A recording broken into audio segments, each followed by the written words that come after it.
ئەو شۆفێرانی کە لە مەرزی پەروێزخان کارەکەن بەهۆی ئەوەی کە نیگەرانیان هەبوو لە بوونی سۆنەر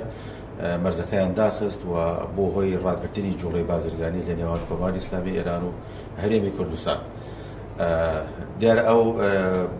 بابەتە ینی بوونی سۆنەر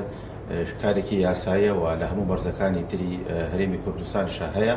و لە ڕوویەکی ئەمنیشەوە زۆر گەنەگە لەبەرەوەی ئاڵگۆڕی بازرگانی لە نێوان دوو وڵاتە دەکرێت و ئەو سیستەمەی کە پەیڕەوە کرێت لە مەرزی پەروێزخان بە هەمان شێوە لە شوێنەکانی تریش لە مەرزەکانی تریش هەمان سیستەم پەیڕەوە کرێت بۆیە ئەمە لە ڕاستیە کارێکی باش نەبوو کە بەرەدەرانی بار هەڵگر ئۆتۆمبیلی یاخۆ شۆفێرانی بار هەڵگر ئەنجامیاندا